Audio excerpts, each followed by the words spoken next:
છોટાઉદેપુર નગરપાલિકા પ્રમુખ મંજુલાબેન કોલીનો જાતિનો દાખલો રદ કરતા જિલ્લા કલેક્ટર. જાતિનો દાખલો રદ કરી સભ્યપદ રદ કરવા જિલ્લા કલેક્ટર અને ચૂંટણી અધિકારી ગાર્ગી જૈનનો હુકમ.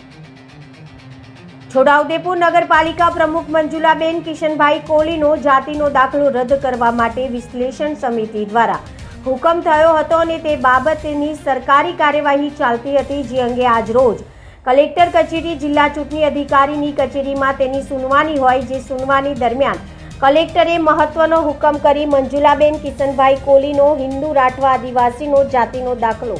રદ કરી સભ્યપદ કર્યું છે, જે સમાચાર મળતા સમગ્ર છોટાઉદેપુર જિલ્લામાં ખળભળાટ મચી ગયો છે. અત્રે ઉલ્લેખનીય છે કે અરજદાર વિજયભાઈ નાનિયાભાઈ નાયકા રહેવાસી શહીદનગર તાલુકો જિલ્લો છોટાઉદેપુર દ્વારા વિશ્લેષણ સમિતિ વડોદરા ખાતે અરજી કરવામાં આવી હતી, જે અરજીના આધારે કલેક્ટરે મહત્વનો ચુકાદો આપ્યો છે અને મંજુલાબેન કિશનભાઈ કોલીનો જાતિનો દાખલો રદ કર્યો છે. અત્રે ઉલ્લેખનીય છે કે છોટાઉદેપુર નગરપાલિકા વોર્ડ નંબર 4 માંથી અનુસૂચિત આદિજાતિ બેઠક પરથી